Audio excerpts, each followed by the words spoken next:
Selamat pagi Indonesia. Anda menyaksikan seputar Bali terkini pukul 10 WITA bersama saya Dai Surya. Kabupaten Badung bertekad mengatasi permasalahan pungli terutama di dunia pendidikan melalui sejumlah program konkret.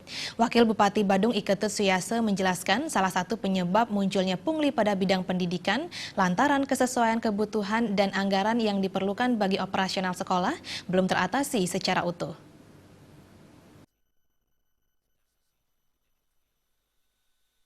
Lebih lanjut, Wakil Bupati Badung Iketut Suyase menerangkan melalui berbagai kajian didapat fakta bahwa sekolah-sekolah di Badung selain melaksanakan kegiatan intrakurikuler juga digelar ekstrakurikuler dalam upaya memperkuat daya saing siswa yang berimbas pada peningkatan kualitas anak didik.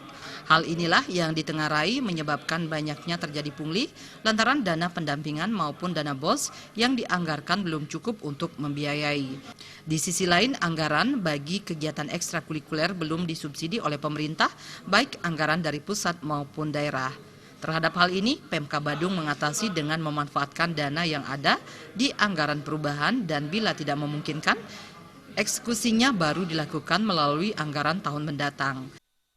Khusus untuk yang telah kita eksekusi untuk mengurangi biaya biaya pungutan ini ya.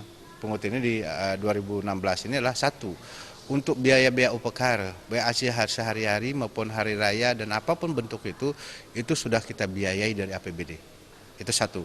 Nah, termasuk ini juga kan kami tambahkan lagi satu, karena kekurangan tenaga guru. Ya, membiayai tenaga guru, karena kita guru ini di Badung ini juga kita banyak kurang.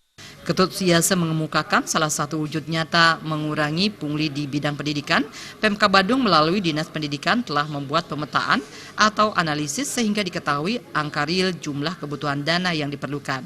Selain terobosan tersebut, Pemka Badung berupaya membuat sistem online sehingga masyarakat mengetahui secara transparan jumlah kebutuhan dana yang diperlukan sekolah. Alit Sidi dan Anggaratana, Bali TV.